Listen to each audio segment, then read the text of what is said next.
All right, let's keep the conversation going with our panelists, Peter King, Rebecca Walser, and Michael Rydell. And as we went into break, Michael, I know you were trying to ask Congressman King a question here. You can go ahead and do so right now, and we'll try to get this answered. Yeah, Peter, you've known Joe Biden for a long time. What was in his head thinking that he could execute this abrupt withdrawal from Afghanistan? I mean, Joe Biden was supposed to be the guy that we elected because he knew foreign policy. How could he botch this up? I have no idea. Listen, Joe Biden was always a little eccentric, you can say, but he knew what he was doing. He was sharp. He had a good sense of humor. This is a Joe Biden I don't know at all. To me, he is either the job is too big for him, he doesn't have the capacity to handle it, or his advisors around him are unable to tell him what has to be done. Because this was not a surprise. This was not something that came out of the blue. This was something that all his military, if they were doing their job, and intelligence advisors had to be telling him. So it really, to me, that is something to be determined. What caused Joe Biden to make a decision which was clearly wrong from the start and had to be disastrous? You know, one of the things for Reuters, to bring everyone up to speed on what's happening now, Reuters is reporting that the Pentagon is saying the U.S. Defense Secretary Austin, Chairman of Joint Chiefs of Staff General Milley, they're currently meeting with the president now at the White House to update him on Afghanistan. They're expected to brief reporters at the Pentagon today. Remember, we haven't heard from Secretary of Defense Lloyd Austin, Secretary of State Antony Blinken. Antony Blinken was on one of the weekend shows, I believe, but as of a constant update. And that's needed because this evacuation has until August 31st.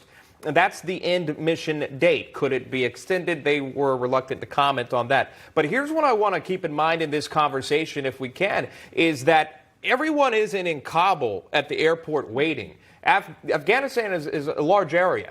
There are reports that they can't get through Taliban checkpoints, and the American defense system cannot guarantee their safety to get to the airport, only that you need to get there. We just can't guarantee your safety on getting there. And that seems to be what was pressed there in the briefing room yesterday with Jen Psaki, which brings me to the point that you need your American president to get up to the podium, express strength, because Americans' lives are still at stake in Afghanistan. There's no sugarcoating that. That is the fact of the matter, Rebecca. Absolutely, Sean. I mean, this is a humanitarian disaster. And you know what? It also sends a message to everybody that wants to go into civil service or work for the government, working in the international post, that you can't trust the United States. I mean, you can't trust your home country to execute plans effectively to safely get you out of a potentially very extremely life-threatening situation. I have never seen, admittedly, I'm not as old as everyone on the panel that has all the experience, but I have never seen anything like this in my life, and I am a student of history. This is unbelievable, and it sends the wrong message. And you know what? If Joe Biden ever had the ability to get up and rally us together as a whole country united behind one thing, let's get the Americans out. Let's get them out. Yeah, absolutely. I mean, that could be a rallying cry, and people could and should come together in agreement on that fact. Peter King, too, I think of the Gold Star families who've lost loved ones while they've served abroad during this time. I wonder how our country looks on the international stage when we've shown this weakness and terrible execution when it comes to withdrawing our troops. How does this change how the Biden administration and future political leaders in this country approach foreign policy going forward? Well, again, Joe Biden has to, his administration, somebody there has to reinstate confidence in America. And that goes to our military, our diplomats, any contractors, any Americans who want to work overseas. They have to have faith restored in our country. And right now, listen, I've been to Afghanistan a number of times. Unless you've been there, you have no idea what a third world country it is. In fact, it's not even a third world country.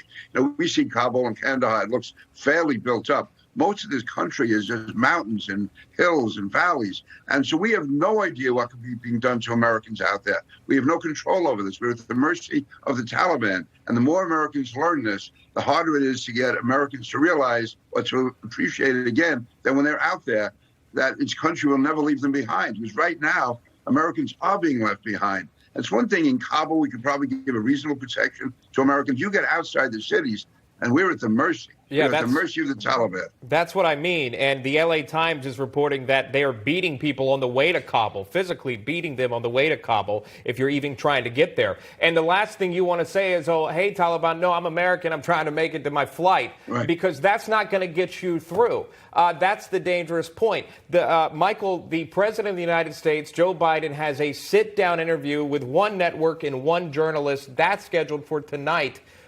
I feel a press briefing and something now needs to be said to show strength for the American people that are still stuck in Afghanistan. Not a pleasant sit down with one journalist, Michael. You can already see, though, the journalists that are protecting Biden, and that's the mainstream media. What their line is now, the Taliban is not the Taliban 20 years ago. The Taliban has grown up. They've matured. They're going to be a little bit better now. They're respecting women's rights, this, that, and the other thing. But here's the key. When they say we respect women's rights in the confines of Sharia law, and that tells you that the Taliban has not changed. And this is what Joe Biden is going to wear around his neck for the rest of his presidency. All right, we'll leave it right there. A few seconds left. Michael Rydell, Rebecca Walser, Peter King, a great conversation. Thank you so much.